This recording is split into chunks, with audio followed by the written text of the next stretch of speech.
Simba es un proyecto gratuito de promoción de la lectura. Ayúdanos a que nuestros libros lleguen a más gente compartiendo lecturas en las redes sociales. Si puedes y quieres, también puedes hacer una donación para mantener el proyecto y posibilitar que nuestra biblioteca siga creciendo. Pedro y Perico. Julia de Asensi. Cuento infantil. 8 años hacía que el príncipe Pedro había contraído matrimonio con la princesa Rosalía, la mujer más buena y más hermosa de su época, sin que Dios hubiese bendecido su unión dándoles un hijo. Los sobrinos, presuntos herederos de aquellos vastos dominios, se regocijaban interiormente al pensar que uno de ellos sería el sucesor de sus inmensas riquezas y podría disponer un día de sus pueblos y de sus vasallos. Tenían ya toda una corte de aduladores que se creían seguros de ser los futuros ministros, generales y títulos de la nación. Pero he aquí que cuando estaban más confiados corrió por el país, en voz baja primero, públicamente después, la nueva de que la princesa iba a ser madre, por lo que había encargado que se celebrasen funciones en acción de gracias en todas las iglesias del Principado. Los sobrinos, viéndose despojados súbitamente por aquel heredero importuno, empezaron a conspirar contra él antes de que naciese. Le haremos incapaz de reinar, dijeron, será un imbécil, la adulación matará el germen de todo lo bueno y cuando falte su padre le derribaremos sin dificultad del trono. Para eso aconsejaron otros, le apartaremos de sus padres, dándole preceptores sin ilustración primero, y malos consejeros después. Estas palabras fueron repetidas a la princesa por un fiel servidor, que las escuchó casualmente, llenando de dolor y de terrores el alma de la bondadosa Rosalía.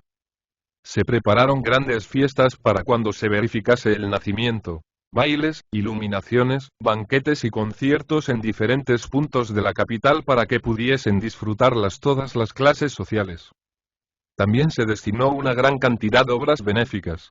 Una de ellas consistía en acoger en el palacio a los niños que nacieran cuando el heredero del principado, los varones para que fuesen sus pajes después y las hembras para educarlas en un colegio que fundaría la princesa. Todos habían de llevar el mismo nombre, Pedro los muchachos y Rosalía las niñas. Al fin, el 1 de marzo, la princesa dio a luz un hermoso niño que fue presentado a la corte. Y el mismo día nacieron solamente 6 niñas y un niño, hijos casi todos de humildes trabajadores del Principado.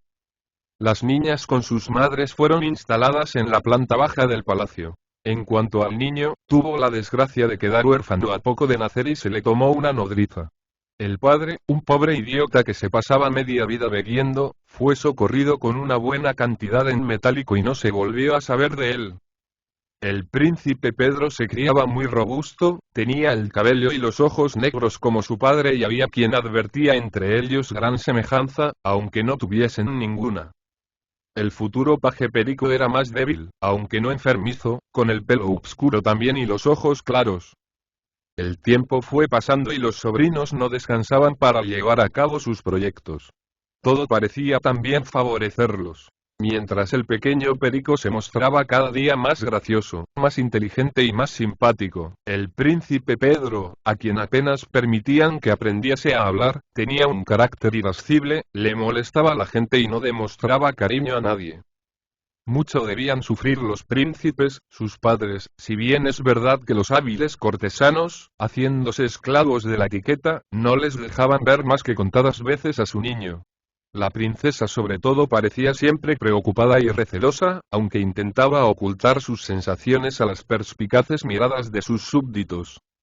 En los pueblos vecinos empezaba a cundir la nueva de que el pequeño Pedro no tenía inteligencia ninguna y que no podría ser el heredero del principado. Cuando salían juntos Pedro y Perico, siendo este ya el paje favorito, todas las miradas se fijaban con simpatía en el segundo y con pesar en el primero. El tierno servidor tenía que sufrir 1000 caprichos e impertinencias de su joven amo, haciendo el duro aprendizaje de la vida desde su infancia.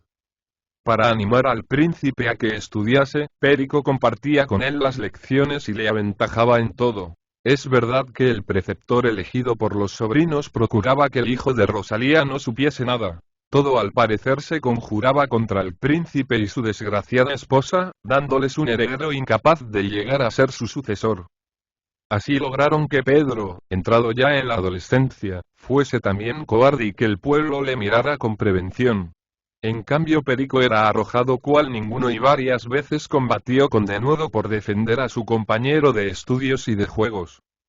Tenían los dos jóvenes 15 años cuando el príncipe, aquel modelo de esposos y de padres, que tanto bien hizo a su patria y con tan sincero afecto amó a su pueblo, cayó enfermo de mucha gravedad. Los sobrinos se agitaron más al ver próximo el día en que habían de heredarle con perjuicio de su primo. ¿Cómo no habían de derrotar a una débil mujer y a un idiota? Al fin una noche se dio en el palacio la triste nueva de que el esposo de Rosalía acababa de morir. El príncipe ha muerto. ¡Viva el príncipe!, dijo el primer ministro al pueblo usando la conocida fórmula empleada al fallecimiento de un rey. Durante 9 días nadie vio a la princesa ni a su hijo. Después de los funerales se juzgó indispensable proclamar heredero al joven príncipe, lo que disgustaba a los nobles, a la clase media y al pueblo. Todos debían tener representantes en el palacio para asistir a la ceremonia y veían con temor el instante en que fuera su señor aquel ser tan mal dotado por la naturaleza. El gran salón presentaba un aspecto brillante. Las damas vestían de gala, los caballeros de uniforme y la viuda había suprimido su luto para aquel acto solemne. A su lado se hallaban Pedro y Perico, ambos con lujosos trajes de terciopelo bordados de oro. La princesa recibió a varias comisiones, y al ir estas a doblar la rodilla ante el nuevo señor, Rosalía, muy pálida y muy conmovida, pronunció estas palabras. Deteneos y no prestéis acatamiento a quien no lo debe tener. Nobles de esta tierra, bravos guerreros, pueblo amado. El heredero de mi buen esposo no es el que suponéis. Mi hijo es el que creíais paje y el paje es el que juzgabais príncipe. Entonces en breves y persuasivas frases les contó lo ocurrido al nacimiento de su niño, cómo habían resuelto envolver en la sombra su inteligencia, hacerle odioso a sus súbditos fieles y cómo también al conocer los inicuos planes de los sobrinos de su esposo había ella tenido la luminosa idea de sustituir al día siguiente del nacimiento al hijo adorado por el desválido huérfano. Los niños tan pequeños se parecen todos, ¿quién había de advertir aquel singular cambio?